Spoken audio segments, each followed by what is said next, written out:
अब जब ब्रह्मा जी ने सृष्टि की, सृष्टि तो हो गई, लेकिन सृष्टि आगे बढ़े कैसे? ये सृष्टि को आगे बढ़ाने वाला भी तो होना चाहिए। हम कितनी सृष्टि करते हैं, हम भी सृष्टि करते हैं, घर मकान बनाते हैं, गाड़ी लेते हैं, प्लॉट खरीदते हैं, ये भी सृष्टि है एक प्रकार की। लेकिन हम आगे कुल खानदान ना बढ़ाएं तो फिर कौन सृष्टि चलाएगा? भाई घर गाड़ी बंगला ये प्लॉट, उसमें मकान कौन बनाएगा? का बेटा बेटी बनाएंगे। तो ऐसे ही ब्रह्मा ने कहा मैंने संसार तो बना दिया, लेकिन संसार का आगे विस्तार कैसे हो जी? तो फिर ब्रह्मा ने यहाँ से सृष्टि करना प्रारंभ किया। अब सुनो सृष्टि कैसी होती है, बड़े विस्तार से मैं सुनाऊंगा जल्दी जल्दी। लेकिन सर्वप्रथम ब्रह्मा जी ने अपने मन से 4 मानस पुत्र उत्पन्न किए, क्योंकि मन से किए इसलिए इनका नाम है मानस पुत्र। सनक, सनंदन, सनातन और सनत कुमार। अच्छा, इनको सनकादिक कहते हैं। क्यों कहते हैं? क्योंकि इनके आदि यानी आरंभ में सनक, सनंदन, सनातन, सनत कुमार, सनक सनक सनक है, इसलिए इन चारों को मिलाकर सनकादिक कहते हैं। ठीक है, ये सब विषय सुनाए नहीं जाते, सब सुना रहा हूं मैं।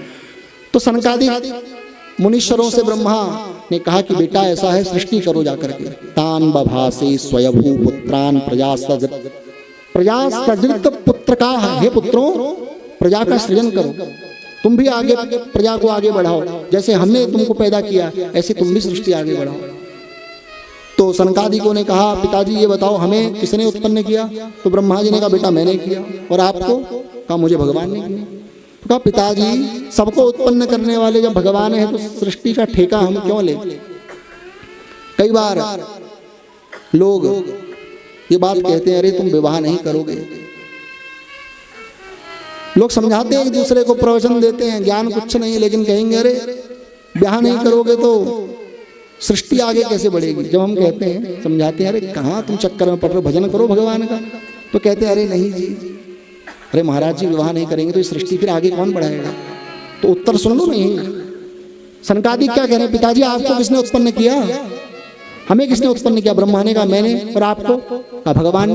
जब भगवान सबको उत्पन्न करने वाला है तो सृष्टि का ठेका हम क्यों लें? हम उस भगवान की प्राप्ति का भजन करेंगे।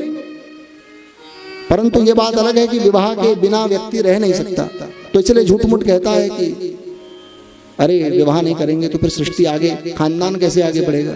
अरे जिस भगवान के संकल्प से सृष्टि हो जाती है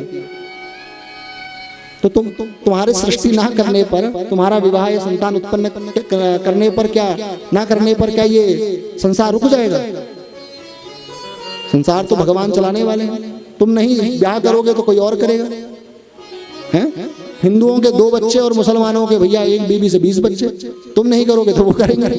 तो कहने का मतलब ये कहना चाहिए कि भैया हाँ हम रह नहीं सकते विवाह के, तो हम विवाह कर लेंगे। अब ये नहीं कि सृष्टि कैसे चलेगी आगे, ये कैसे होगा, ये तो केवल बहाना है।